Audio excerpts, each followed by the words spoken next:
Bonjour à tous et bienvenue au Social Show propulsé par Isata, le rendez-vous des pros du numérique et des médias sociaux où à chaque épisode, un créateur de contenu nous transporte dans ses coulisses pour nous dévoiler tous ses secrets en lien avec la création de contenu de manière stratégique et récurrente.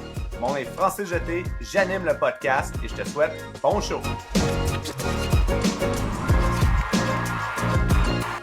Aujourd'hui, à l'émission, on va jaser de trouver la ligne entre créer du contenu divertissant tout en informant. On a la chance d'accueillir Amélie Champoux, qui est agente de communication et médias sociaux à la ville de Trois-Rivières. La ville de Trois-Rivières qui ont vraiment réussi à maîtriser un ton qui est unique et différent, malgré le fait qu'on est dans une institution publique et sérieuse comme une ville. Fait qu'on va vraiment jaser de comment on marche sur cette ligne fine-là avec Amélie. Amélie, comment ça va bien? Salut, ça va bien toi? Yes, en forme aujourd'hui pour jaser de contenu. Oui, vraiment, c'est quelque chose de très différent de ce que je fais à l'habitude. Je suis beaucoup plus à l'aise derrière un clavier que devant une caméra, mais on va y aller puis je vais essayer de répondre du mieux de mes connaissances. Ben, c'est ça, un des objectifs du Social Show, justement, c'est de mettre en lumière des gens qui travaillent dans l'ombre de certaines marques. Toi, tu es derrière les comptes de la ville de Trois-Rivières. Fait qu'on va avoir la chance de découvrir un peu la personne qui est derrière la marque. Fait que ça, je trouve ça toujours très intéressant qu'on a la chance de faire ça. Fait que d'abord, pourrais-tu nous raconter comment tu es arrivé à la ville de Trois-Rivières pour gérer le compte des médias sociaux? Ben oui, en fait, moi, quand je suis sortie là, de l'université, j'ai vu une offre d'emploi à la ville de Trois-Rivières en tant qu'agente de communication. C'était un petit contrat là, de 12 mois. Puis moi, à ce moment-là, je travaillais pas en communication. Bien évidemment, quand on sort du bac, on cherche tous un emploi dans le domaine. Puis je savais pas nécessairement dans quelle branche des coms je voulais me diriger. Je savais que les relations publiques, ça m'intéressait quand même, mais bon, fois que j'ai vu l'emploi là d'agente de com à la ville, qui est ma ville aussi là, je suis une trifluvienne. Donc j'ai postulé puis à ma bon, comment dire, à ma grande surprise, j'ai été prise parce que bon, je me pensais qu'on allait peut-être prendre quelqu'un qui avait plus d'expérience que moi, mais on m'a vraiment fait confiance dès le départ. Donc j'ai fait 6 mois dans la branche information et promotion là, ici aux communications à la ville de Trois-Rivières. Puis par la suite, la personne qui occupait le siège de l'agent de communication médias sociaux a eu une promotion en tant que en fait coordonnateur au contenu numérique. Donc à ce moment-là, moi c'était un poste qui m'intéressait quand même là, déjà dans mes stratégies là, et mes plans de com. J'essayais toujours de donner un petit peu des idées à Michael, on le salue, qui était à ma chaise avant, puis tout ça. Donc, ça m'intéressait vraiment beaucoup. Puis, quand le poste est ouvert, ben j'ai postulé dessus, puis je l'ai eu. Donc, bien heureuse depuis 2020, en fait, là, je suis aux médias sociaux. Donc, bien heureuse d'en faire partie. Ben c'est ça, puis je pense que Michael, comme tu disais, c'est un peu lui qui a mis en place ce ton-là. On va avoir la chance d'en parler tantôt un peu plus en détail là, de comment c'est arrivé ça. Mais avant ça, là, ça fait, comme tu le dis, depuis 2020 que c'est toi qui es vraiment derrière le clavier. C'est toi qui rédige les publications, qui fait des publications aussi, puis la gestion de communauté, gestion des commentaires. Donc, on va parler un peu de. J'aimerais ça qu'on parle d'abord de ton processus créatif parce que j'ai vu que tu avais comme quand même plusieurs publications qui devenaient virales là, une fois de temps en temps. Tu as eu une couple de bons coups dans les derniers mois. Fait que j'aimerais ça peut-être que tu nous parles de ton processus créatif. Comment tu le définirais, ton processus créatif?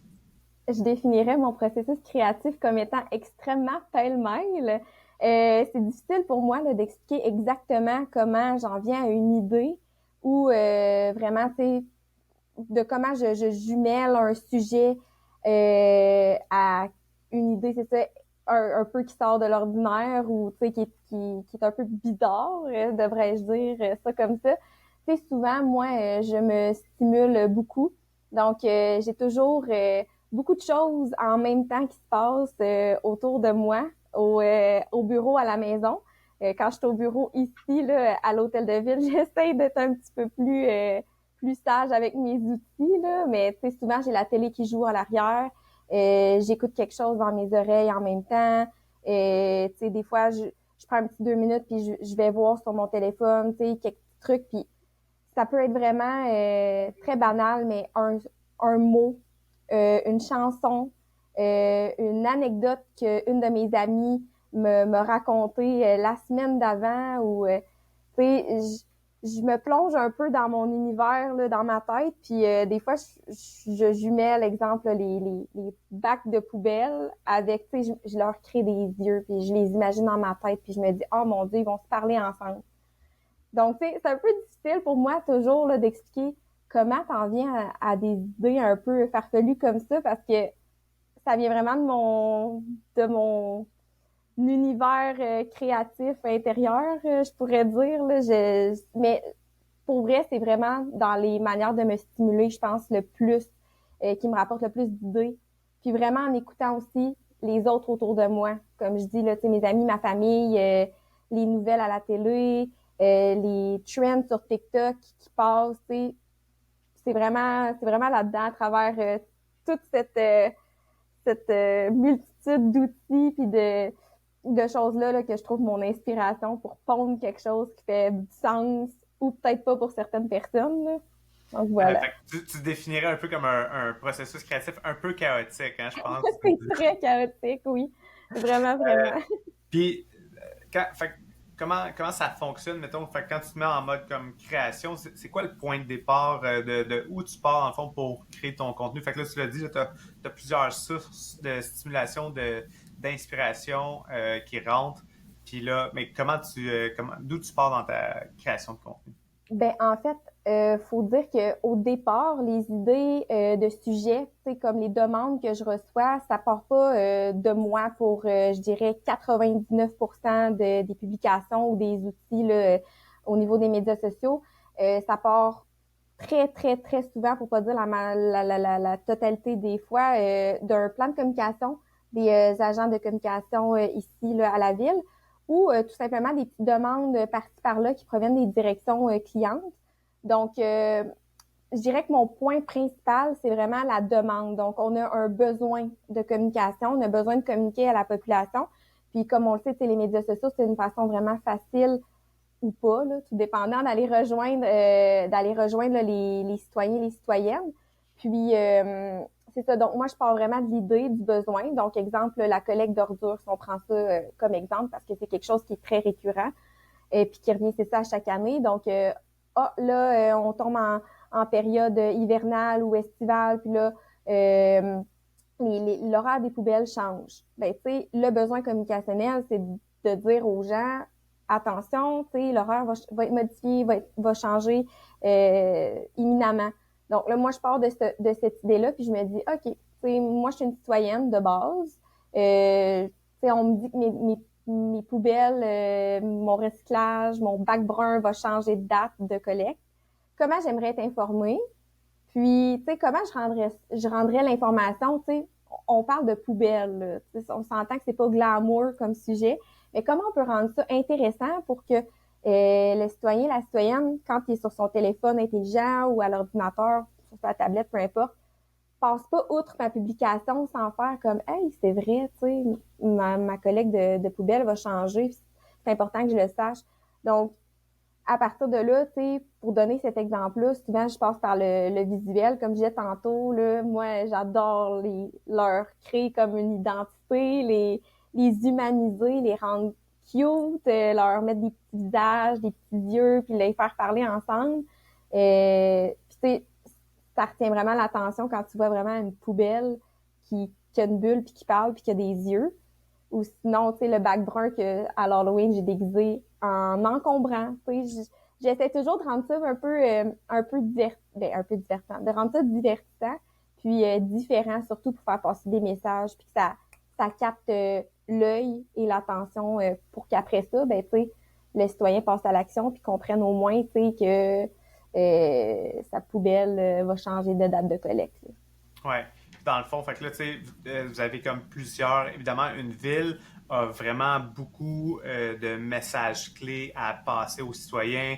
On veut informer sur vraiment différents éléments clés comme justement le déneigement, les poubelles, les activités, les loisirs. On veut aussi faire la promotion de certains événements ou certains services. Fait qu'il y a vraiment une grosse charge. Puis donc, c'est les gens qui arrivent avec ça auprès de toi. Puis là, la manière que ça fonctionne, c'est toi, tu essaies de trouver des idées un peu plus créatives pour essayer de faire ça. Puis comment ça fonctionne, ça, concrètement, ce processus-là? Parce que là, si tu arrives avec des idées flyées, ben, les personnes avec qui tu collabores aux communications, comment ce processus-là fonctionne pour te permettre justement cette liberté-là d'être créative? Ben, tu sais, c'est ce qu'on va aborder tantôt là, au niveau là, de comment on en est venu à être plus divertissant sur les réseaux sociaux, mais faut savoir que de base, j'ai vraiment une chance, je pense, d'avoir une organisation qui fait vraiment confiance en mes idées, qui a confiance, pardon, en mes idées puis en mon travail. Donc, c'est sûr que d'avoir créé ce lien de confiance-là entre le gestionnaire de communauté puis la créatrice de contenu, pardon, puis l'organisation en général, déjà, ça aide à faire passer des idées qui peuvent parfois sembler bizarre pour une municipalité où tu es un peu plus différente. Donc, c'est sûr que de base, ça m'aide beaucoup. Que ce soit déjà, tu sais, mon cas à l'interne ici. Puis aussi, quand on me donne l'idée, quand on me parle du sujet, tu sais, moi, je vais consulter le plan de communication de l'agent ou l'agente d'information de promotion. Puis, tu sais, eux ont déjà aussi leur stratégie, là, ils ont leur message clé et tout. C'est eux qui créent leur slogan de campagne. Tu sais, ils développent les autres outils à travers leur sujet, comme le déneigement, par exemple. Puis après ça, tu sais, moi, je suis comme un outil parmi leurs stratégies. Donc, tu sais, je m'assure toujours d'arrimer mon message avec le leur. Tu sais, donc, il y a beaucoup de collaboration qui se fait entre moi et les agents information promotion. C'est sûr que tu sais, je peux pas partir avec quelque chose de trop différent, quoique ça l'a déjà été fait aussi. Mais c'est ça, il y a vraiment une belle collaboration. Tu sais, des fois, on va s'asseoir ensemble, on va en jaser ensemble, c'est savoir, hey, est-ce que tu trouves que ça fait du sens? Normalement, là, le processus typique, c'est que je prends le sujet, je consulte le plan de com, je vais rédiger de mon côté, je rédige ma publication. Après ça, par la suite, je l'envoie, leur fais parvenir pour qu'ils puissent en prendre part. À eux et aussi là, à ma coordonnatrice qui a beaucoup confiance en mon travail aussi. Puis par la suite, là, s'il y a des petits trucs qui sont un peu plus qu'on me demande de modifier ou autre, là, on s'arrime ensemble pour que ça convienne à tous, à tout le monde. Mais j'ai vraiment une belle chance là, d'avoir la confiance de mes pairs, autant mes collègues que le côté patronal au complet là, de l'administration municipale. C'est une chance, je pense bien. Là. Justement, tu sais, tu parles d'avoir cet appui-là qui est important. Puis on le sait, tu sais, dans les entreprises, ben souvent, tout le monde ils ont leur perception de comment les médias sociaux devraient être gérés ou comment on devrait communiquer. Comment ça se passe justement de ce côté-là, la perception des gens à l'interne de la manière que tu fais des publications? Des fois, il y a un peu de feedback ou il y a comme... Ben, sincèrement, là, tout le monde apprécie beaucoup ce qu'on fait sur les réseaux sociaux. Là, pour vrai, j'ai toujours de la rétroaction super positive à ce niveau-là. Puis, tu sais, s'il y a des choses qui fonctionnent un peu moins bien ou autre, des publications, ça peut pas toujours être un post viral. Tu sais, ça faut un peu aussi enlever ça de la tête des gens là, parce que c'est pas parce on est sur les réseaux sociaux que nécessairement chaque publication va devenir ultra virale, puis tout le monde va vraiment l'apprécier. Des fois, il y a des idées qui pognent un peu moins là, pour X, Y raison. C'est-tu parce qu'on a publié à un moment où les gens étaient pas tant sur leur téléphone ou autre, mais sincèrement, la rétroaction est super positive. Donc, non, pour vrai, ça va super bien à ce niveau-là. Justement, peut-être nous parler de comment la ville de Trois-Rivières est partie d'un ton qui était un peu plus conventionnel pour une ville, puis comment c'est arrivé ça d'intégrer, je pense que c'est ton collègue tantôt, Michael, que tu mentionnais, qui a amené un peu cette idée-là. Tu peux-tu nous raconter un peu cette histoire-là, comment ça a été mis en place initialement? Ben oui, c'est pour commencer, il faut savoir que la ville de Trois-Rivières, là, en 2018, elle était pas sur les réseaux sociaux du tout. Donc, on partait quand même on était en retard, faut le dire. Tu sais, là, je raconte quelque chose, mais moi, j'étais pas là. Donc, tu sais, soyons indulgents envers, envers mon histoire. Mais en 2018, c'est ça, nous, on n'était pas sur les réseaux sociaux, mais il y avait la volonté là, de l'administration municipale de créer ces pages et tout là, sur Facebook notamment ou sur Instagram et tout. Puis, il y a eu une réflexion par rapport à l'arrivée de la ville sur les réseaux sociaux. Puis, quelque chose qui était clair dès le départ, c'était que contrairement aux autres outils qu'on avait ici à la ville, on voulait que cet outil-là soit plus convivial de base. On voulait pas, tu sais, on voulait que ce soit plus convivial, plus naturel, moins liché et tout.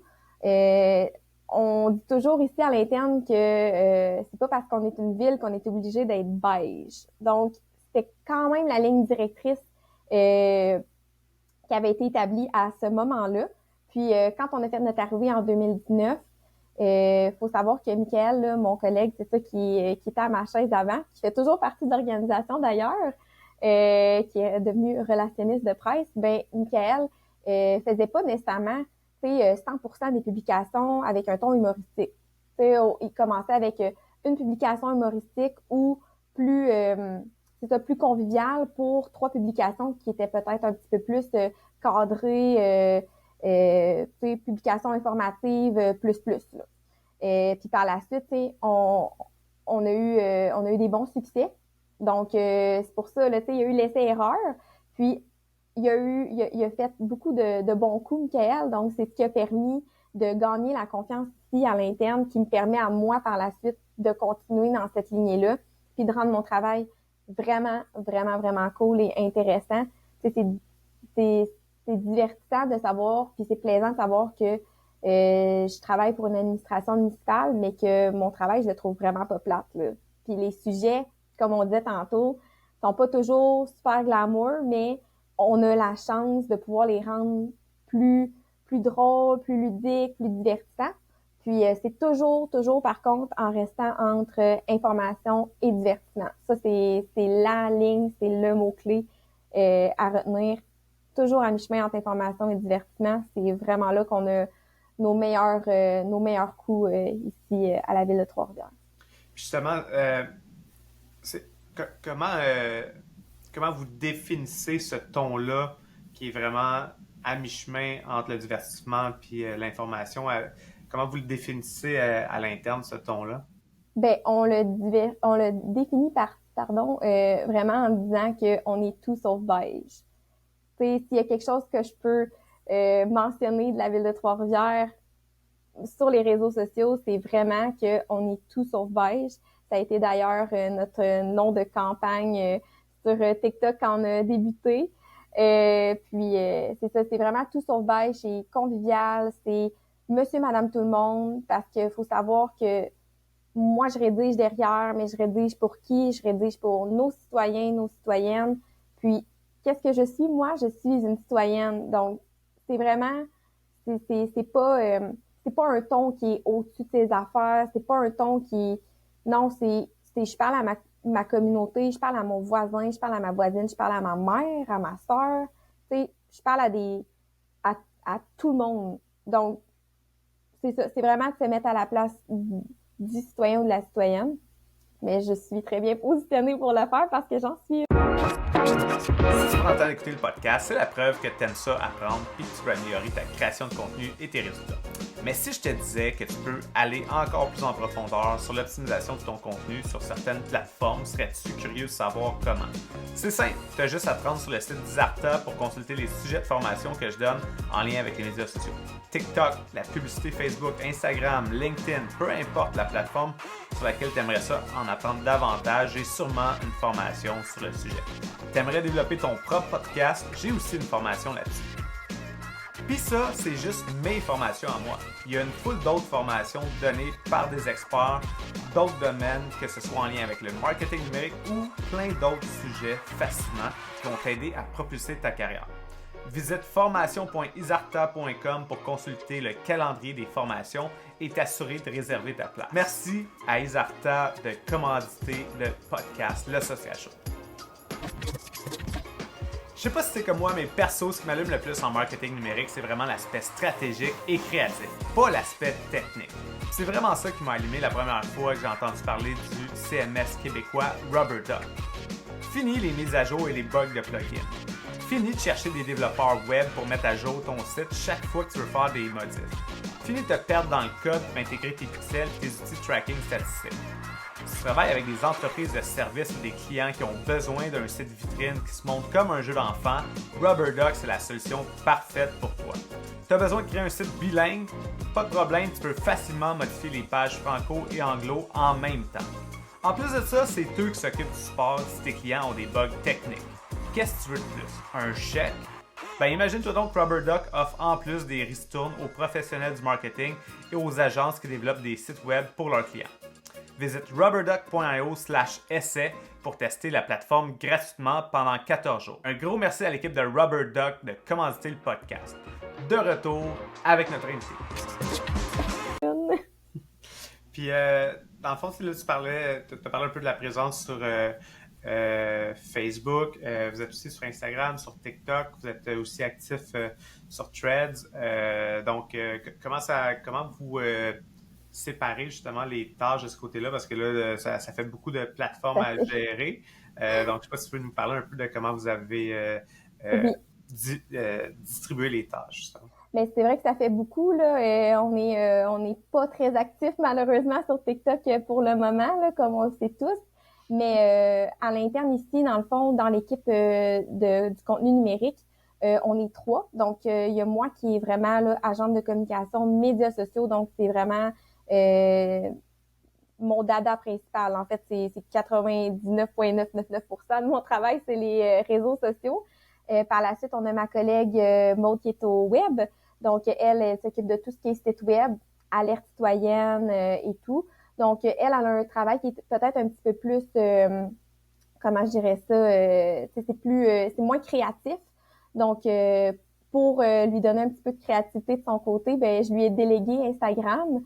Ça change un peu là, ses tâches. Puis la stratégie est vraiment différente aussi sur Instagram. On est allé plus avec un storytelling. On a personnifié la ville. On a fait un petit travail ici à l'interne avec notre coordonnatrice Stéphanie là, au contenu numérique. C'est ça, je disais qu'on était 3, donc c'est la troisième dans notre trio. Puis c'est ça, dans le fond, on a créé un persona avec la ville de Trois-Rivières. On y a comme créé une vie pour l'humaniser encore plus sur Instagram. Parce que Instagram, c'est surtout des photos. On y va plus, c'est ça, avec des photos de gens qui en prennent ici, des photographes amateurs ou pas, des gens qui nous taguent dans des photos qu'on a ici dans notre banque à l'interne. Puis c'est de faire découvrir nos services, encore une fois, mais c'est plus en l'intégrant vraiment à une histoire. Donc, exemple, la ville, elle va avec ses enfants à une activité, faut pas qu'elle oublie de faire son changement d'heure, encore ses poubelles, son déneigement, est-ce qu'elle est inscrite à alerte, elle en parle à ses parents, à sa famille, on l'a vraiment créé comme étant une maman de famille, parce que c'est notre public cible sur nos réseaux sociaux. Donc, c'est du 25 à 45 ans, je dirais, là. Donc, on est allé vraiment dans le milieu. On y a créé une petite vie. Puis, sur Instagram, c'est ça. C'est Maud qui s'en occupe. Puis, c'est bien intéressant. Puis pour LinkedIn, c'est Stéphanie. Donc, des fois, je pallie avec elle à LinkedIn, elle aussi avec Facebook. T'sais, on s'entraide beaucoup à l'interne. Ici, c'est vraiment cool. Excellent, excellent. Puis dans le fond, fait que là, vous avez vraiment comme une stratégie qui est très distincte entre Facebook puis Instagram. Puis peut-être, de manière un peu plus concrète, est-ce que 100% des mêmes thématiques sont abordées sur les deux plateformes et juste de manière différente? Et est-ce que 100% des contenus sont complètement différents ou vous avez des contenus qui sont les mêmes sur les deux plateformes parfois? Parfois, le contenu est le même au niveau des stories, je dirais. On va pas faire produire des stories différentes là, pour Instagram et pour Facebook. On y va vraiment, on publie les deux en même temps. Pour Instagram, ça dépend. On y va plus avec des trucs qui sont un petit peu plus peut-être légers. Ce qui est vraiment aussi là, dans la participation citoyenne, on essaye d'intégrer la stratégie de participation citoyenne dans répondre à des sondages. On l'intègre dans la stratégie Instagram, mais c'est que les sujets vont être relativement similaires, mais ne seront vraiment pas abordés de la même façon. Sur Facebook, ça va être vraiment informatif, factuel, de manière ludique, mais sur Instagram, ça va être vraiment comme si on racontait une histoire, puis qu'on faisait en sorte que la ville participait au sondage, rappelait quelque chose à quelqu'un. Donc, c'est vraiment dans un côté plus histoire, puis ça se suit relativement bien. En plus, là, il y a vraiment une ligne directrice qui a été vraiment très bien établie là, ici à l'interne. Puis, on a oublié, mais LinkedIn, c'est vraiment au niveau des réussites professionnelles. C'est ça, c'est plus dans les offres d'emploi. On est plus au niveau corpo. Ce serait notre outil là, où on irait plus dans un aspect vraiment beaucoup plus corpo que ludique. Des fois, on va en intégrer un petit peu, mais c'est pas l'objectif là, de notre compte LinkedIn, vraiment pas. Là, si on le compare aux deux autres. Là. Puis c'est ça, fait que là, tantôt, tu mentionnais aussi, fait que là, tu dis, des fois, LinkedIn, on est un peu plus ludique, des fois un peu moins, Facebook aussi. Justement, comment vous faites pour définir, bon, ben, pour cela, on va y aller un peu plus avec un post peut-être un peu plus edgy, un peu plus à saveur humoristique, puis des fois, on reste un peu plus dans le plus sérieux. Et comment vous déterminez de quel côté de la ligne vous jouez? Ben, faut savoir qu'il y a des sujets qu'on sait qui passent, qui sont mieux reçus par la communauté. Il y en a d'autres que, on le sait que ça va être des sujets qui sont un petit peu plus sensibles. Donc, de base, moi, quand je suis dans la portion là, idéalisation, je n'étais pas du tout sur le bon mot. Je me questionne aussi à savoir, bon, ça, est-ce que c'est un sujet qui est un peu plus plat? Si on parle, exemple, là, d'un incendie qui a ravagé quelque chose de super important ou autre, c'est sûr que j'irai pas avec de l'humour à ce niveau-là. Je le sais que ça fait pas vraiment de sens. Quand on parle d'un avis d'ébullition, même chose, il y a quelque chose à ce niveau-là que, même si j'étais drôle, l'objectif, c'est pas d'être drôle, puis c'est plate, puis on le sait que c'est plate. Donc, le, le moyen de parler à la population va vraiment varier aussi, surtout par rapport au sujet. Il y a vraiment des sujets qui s'y prêtent beaucoup plus, comme les activités. C'est beaucoup plus facile. Les offres d'emploi, c'est facile aussi d'aller chercher des petits traits de chaque profession, puis de les tourner un peu, les twister un peu de manière divertissante. Mais c'est sûr que quand on arrive avec des sujets qui sont plus plates, ben on le sait d'avance que comme bon, j'irai peut-être pas avec de l'humour, puis je vais peut-être y aller plus dans la compassion, on le comprend, on le sait. Parce que, il y a des choses il y a des situations ou des sujets, qui sont hors de notre contrôle, puis on le sait, on y va pas avec des gants blancs, on y va juste en disant, on le sait que c'est plate, voici, puis souvent, c'est très bien reçu là, par notre population. Ouais, fait que c'est ça, comment ça se passe, la perception des gens, d'avoir des fois des sujets un peu plus sérieux, des sujets, des publications un peu plus à saveur humoristique. Comment ça se vit, ça, dans les commentaires? Tu des fois que on sent que les gens, ils réagissent peut-être d'une manière ou d'une autre, là, selon le ton de la publication? Vraiment pas. Pour être honnête, la communauté qu'on a, nous, est quand même assez versatile et flexible au niveau de nos publications. C'est vraiment un public caméléon, je dirais, là, tu sais, que si la publication est plus sérieuse, tu sais, les commentaires vont avoir tendance à être plus sérieux. Mais encore là, tu sais, ils sont au courant, la communauté est vraiment au courant que notre ton, il est changeant un peu comme ça, mais qu'il y a toujours la même ligne quand même directrice selon le sujet. Donc, tu sais, il va y avoir parfois des petits commentaires qui sont drôles et cocasses aussi dans les publications qui sont plus sérieuses, comme il va en avoir des plus plates, je dirais, là, tu sais, des personnes qui sont pas nécessairement contentes du sujet dans les publications qui sont à saveur humoristique aussi. Donc, je dirais que c'est plus mon travail à moi derrière le clavier de m'adapter selon le style de publication que je vais rédiger, que je vais produire, puis aussi selon les commentaires là, des citoyennes et des citoyens.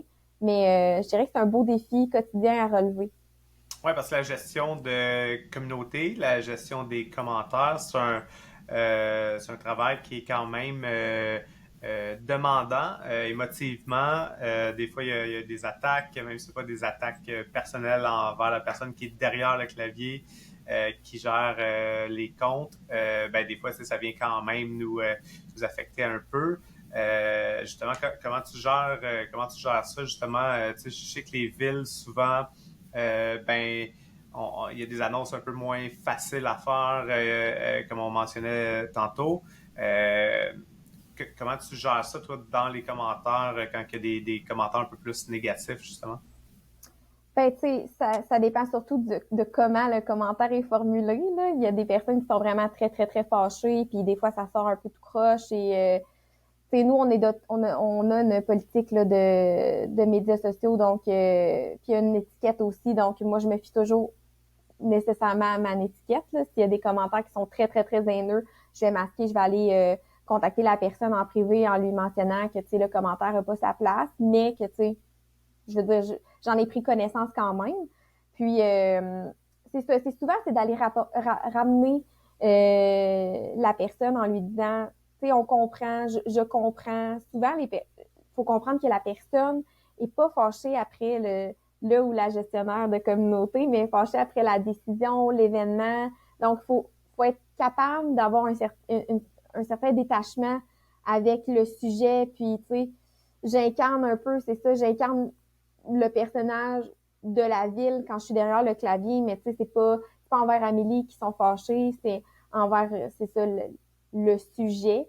Puis c'est toujours d'aller répondre. Si si c'est des interrogations, tu sais, moi je me prépare toujours. Il y a toujours des agents normalement qui sont affiliés à chacun des sujets. Donc encore là, c'est de la belle collaboration à l'interne ici. Je parle avec l'agente ou l'agent de communication ou de participation citoyenne. Puis souvent, eux, ils ont beaucoup plus de réponses que moi parce que moi, je parle de tous les sujets. Je suis un peu partout, éparpillée sur tout. Donc, je sais pas mal plein de petites choses sur plein de sujets différents, mais eux, c'est vraiment c'est des bibles là, de leur sujet. Donc, ils m'aident à répondre. On se crée des Q&A d'avance aussi. On se pose des questions beaucoup. On est une équipe qui est très curieuse ici à l'interne. Donc, tu sais, on se demande, qu'est-ce qu'ils pourraient demander, tu sais, qu'est-ce que tu aimerais savoir, toi, sur ce sujet-là?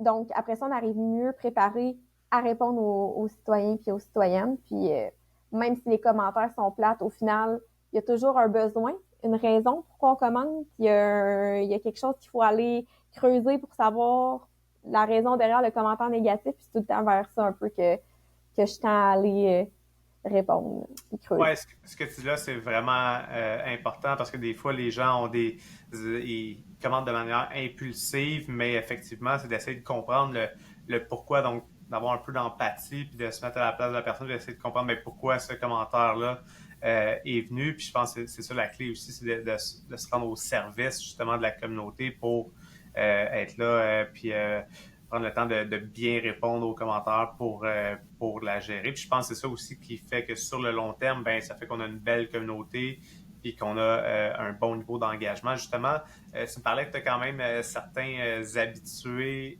Oui. que tu reconnais dans les commentaires. Est-ce que tu as remarqué comme as-tu des habitués sur les publications plus humoristiques puis d'autres habitués qui sont sur les publications plus sérieuses ou tes habitués, tes voix sur pas mal n'importe quelle publication ou pratiquement toutes les publications? J'ai des habitués qui sont sur pratiquement toutes les publications. J'en ai qui préfèrent beaucoup les publications humoristiques. J'en ai des habitués un petit peu plus plates, tu sais, qui aiment, qui commentent souvent quand les sujets les interpellent le plus. Mais j'adore vraiment beaucoup interagir avec mes habitués. Je les appelle comme ça, là. Tu sais, ils sont au courant, ils savent, on a comme un lien quand même. Je leur réponds souvent. On interagit ensemble. Pour donner une petite anecdote, j'ai un habitué qui a changé sa photo de profil, puis je l'ai remarqué. Donc, il a commenté une publication, puis je lui ai dit, j'ai mentionné, ah, vous avez une nouvelle photo de profil, puis tu sais, il a trouvé ça bien drôle, puis en même temps, ça humanise l'administration municipale vraiment beaucoup, tu sais, de juste des fois avoir du plaisir dans les commentaires avec les citoyens puis les citoyennes, ils aiment ça, tu sais, ils voient que derrière, c'est pas quelqu'un de drabe, de ultra beige, tu sais, qui répond juste de manière factuelle, puis je dis pas que c'est pas correct, mais nous, c'est pas ça vers quoi on tend. Puis c'est vraiment divertissant, j'adore ça quand je vois leur nom en commentaire, je sais que des fois, ils vont me challenger quand même aussi. Là, tu sais, mes habitudes, c'est pas toujours juste pour me dire que la publication est drôle, puis houhou. Tu sais, des fois, ils ont des questions, puis j'aime ça. C'est comme un petit défi à chaque fois d'aller bien leur répondre pour leur donner la bonne information, mais en même temps pour les faire sourire. Puis non, c'est ça. Vraiment, je les adore. Justement, là, parce que vous êtes quand même très actif là, dans les commentaires, ça représente combien, mettons, de ta charge de travail, la gestion des commentaires, messagerie privée? Ça correspond quand même à beaucoup de mon temps. Je dirais peut-être un petit peu moins que la création de contenu, là, parce que la création de contenu, je sais jamais quand je suis derrière le clavier, est-ce que ça va me prendre 15 minutes d'écrire une publication ou il va falloir que je me creuse un peu plus la caboche, puis ça va me prendre 1 heure et demie. Il va falloir que je parte de ma publication, je revienne parce que on pense des fois que ça prend pas beaucoup de temps à écrire une publication puis que c'est facile, mais des fois, justement, pour aller trouver le petit côté ludique, le petit côté intéressant qui va venir capter l'attention, ben des fois j'ai besoin de commencer ma publication, de, de, de décrocher, de faire quelque chose d'autre, de rédiger une autre publication ou encore d'aller répondre à d'autres commentaires, puis après ça d'y revenir. Mais tu sais, c'est parce que la gestion de communauté, je la fais à travers ma création de contenu. Donc je dirais que ça correspond quand même 50% de mon travail, puis l'autre 50% serait vraiment dans tout ce qui est création et tout. Puis en message privé aussi, là, ça varie beaucoup. Des fois, il y a personne, mais des fois, il y en a 15. Donc, c'est ça. Ça serait quoi, justement, tu parles des fois, tu as un peu plus de difficulté à trouver l'angle de la rédaction ou quoi que ce soit. Ce serait quoi ton plus grand défi quand vient le temps de créer du contenu? De faire quelque chose de différent, puis surtout que le message passe bien. Mon défi numéro 1, c'est vraiment que les gens comprennent. C'est que les gens comprennent la publication, que les gens comprennent le message, puis que les gens, s'il y a une action à poser, répondent à un sondage ou autre, puis que dans le sondage de participation citoyenne, par exemple, on mentionne cocher l'endroit où vous avez entendu parler du sondage, puis qu'il y a beaucoup de personnes qui indiquent les réseaux sociaux de la ville. Pour moi, c'est une réussite parce que je le sais que ma publication, a bien fonctionné, puis ils ont fait une action, ils ont répondu au sondage. Donc ça, c'est un exemple parmi tant d'autres. Là. Mais non, c'est ça. C'est vraiment de bien faire passer mon message parce que c'est de la communication avant tout. Moi, mon but, c'est de leur communiquer, de leur faire comprendre, qu'ils restent informés. C'est très important, surtout au nombre de messages qu'on a ici là, à la ville. C'est très, très, très important que les messages passent bien euh, à la population. Puis eux aussi, c'est ce qu'ils veulent, c'est de bien comprendre le message. Donc, c'est toujours mon premier défi là, qui est à relever. justement, pour faire bien passer le message, là, on utilise un peu l'humour puis la créativité pour essayer de faire de la rédaction différente. Tantôt, tu donnais l'exemple de rajouter de la personnalité aux poubelles, par exemple, en rajoutant des yeux ou quoi que ce soit.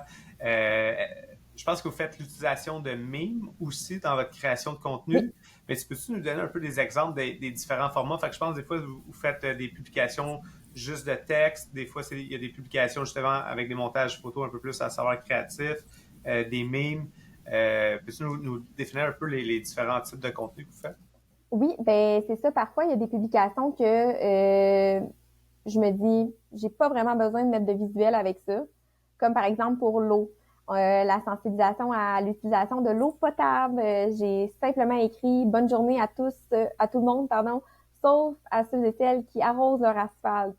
Avec un petit emoji de café, c'est tout. C'est une de mes meilleures publications en carrière, qui est pas, qui est quand même quelque chose d'assez simple. Puis ça a super bien fonctionné.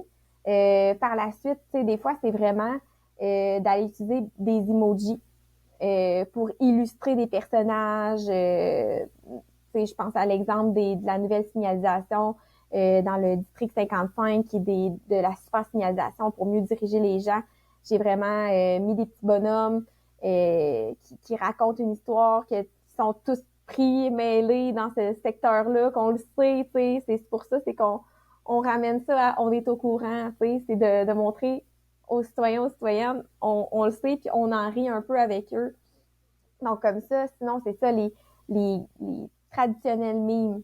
On en utilise aussi parfois, pas à chaque fois non plus, là, on les dose. C'est important aussi, je pense, de bien doser ces visuels puis ces idées de publication.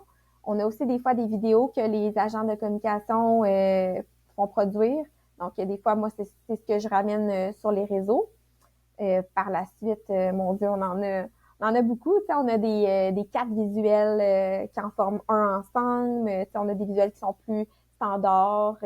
On a vraiment une belle image de marque aussi, là, qui est une belle ligne directrice à suivre pour tout ce qui est couleurs et tout. Donc, ça fait en sorte que quand tu scrolles, tu reconnais les publications de la ville, oui, par le logo, mais aussi par le code de couleur quand c'est des publications qui sont plus cadrées. Je dirais ça comme ça, mais des fois, les publications qui sont plus cadrées au niveau du visuel ne le sont pas toujours au niveau du texte. Donc, c'est là aussi que je joue ma stratégie entre information et divertissement. Ouais, donc des fois, tu es un peu plus humoristique en termes de rédaction, puis le visuel, lui, est un peu plus sérieux, disons. Exactement. Puis, as-tu des exemples de comment tu fais ça, par exemple? Et mon Dieu, ben, tu sais, sur un sondage, là, c'est un sondage, bon, c'est un sondage. Tu sais, tu te dis, bon, les gens, ils vont vouloir y participer, oui ou non. Mon visuel, je le mets vraiment plus informatif. Donc, je me dis, je vais rejoindre les personnes qui font juste passer vite, puis qui s'attendent pas nécessairement au corps du texte. Donc, ils voient qu'il y a un sondage. Ah, donc, eux, j'ai la chance d'aller peut-être les chercher avec le visuel qui est plus standard. Tandis que justement, ceux et celles qui sont peut-être plus habitués aux publications de la ville, qui vont peut-être plus s'attarder au texte, je vais peut-être plus les retenir au niveau là, du corps du texte. Donc l'introduction, moi, c'est souvent là où je mets quelque chose d'un peu plus divertissant, plus loufoque, plus différent.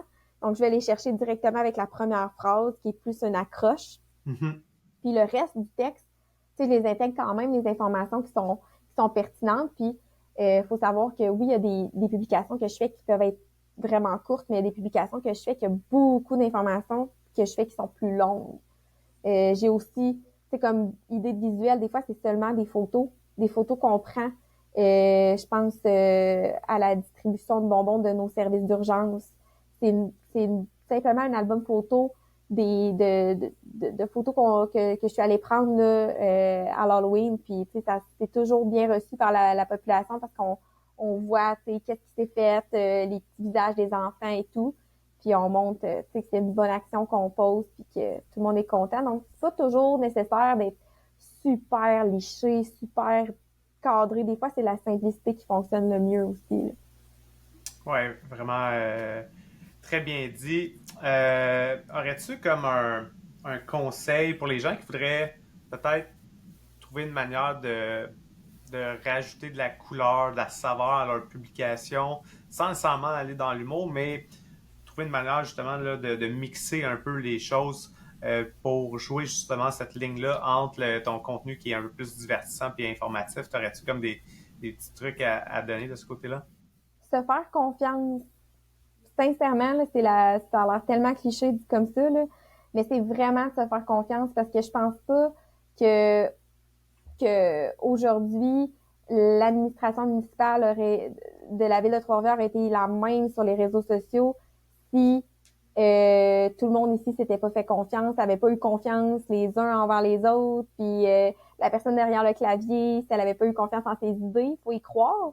Puis c'est pas parce que il y a une publication pardon qui fonctionne pas que la prochaine va pas bien fonctionner. T'sais. C'est de laisser erreur.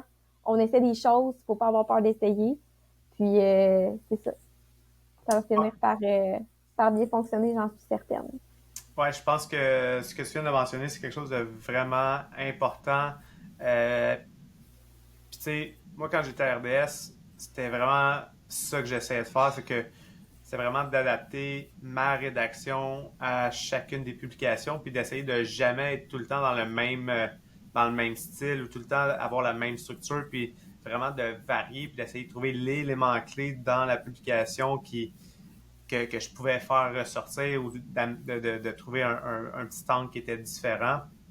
Puis moi, c'est ça que j'ai remarqué qui avait le plus d'impact. Donc, de se donner la chance de tester des choses, c'est extrêmement important. Puis des fois, on va se tromper. On pense que ça, c'est le bon angle. Puis quand on fait une bonne gestion de communauté, puis on prend le temps d'aller lire les commentaires, ben là, souvent, dans les commentaires, c'est là qu'on va. La personne va dire le commentaire que tu fais comme c'est ça que j'aurais Ouais. dû écrire. Hein? Ça t'arrive ça aussi? Exactement. Oui, ça m'arrive aussi. Tu sais, des fois, je me dis, ben oui, tu sais, j'aurais vraiment dû écrire ça comme ça ou, tu sais, tourner ça comme ça. Donc, oui, assurément, mais, tu sais, c'est Puis je pense vraiment en que, essayant.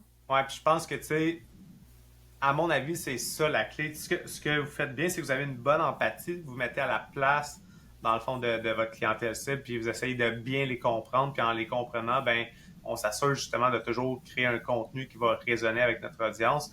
C'est l'autre chose que je pense que vous faites, c'est en vous mettant à sa place aussi, et en intégrant un petit ton humoristique, ben, on dédramatise la C'est ça. situation, surtout quand c'est des enjeux peut-être un peu moins intéressant à jaser puis à discuter, ben là, de dédramatiser, mais que la population sente que vous les comprenez puis que vous avez le même point de vue. Je pense que c'est ça qui fait une grosse différence. Puis justement, de prendre le temps dans les commentaires après, ben ça vient valider tout ça.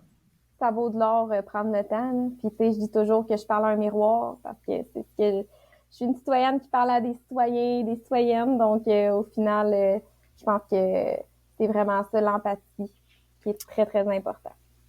Amélie, si je te posais, on rentre dans la zone des questions éclairs. Si je te demandais la question, c'est quoi ta plateforme préférée à toi présentement pour créer du contenu? Dans ma vie personnelle, je dirais que c'est TikTok, mais dans ma vie professionnelle, je dirais vraiment que c'est Facebook, sincèrement, pour la communauté, vraiment. Très cool. C'est quoi ton outil numéro un ou ton application qui est essentielle dans ton workflow quotidien? Mon Dieu. Mess Letters. Je C'est connais pas. un, c'est un site pour des polices différentes pour mes publications. Puis je dirais que c'est vraiment niaiseux comme, comme choix d'outils, mais je l'adore. Fait que ça, ça change le type d'écriture que tu peux mettre dans ta publication au niveau de la Exact. rédaction, pas dans ton visuel, hein, c'est ça, je pense? Non, c'est ça au niveau du corps du texte, dans la rédaction. Excellent, excellent. Puis, ce serait qui présentement ton créateur de contenu préféré? Alex Earl. Alex Earl.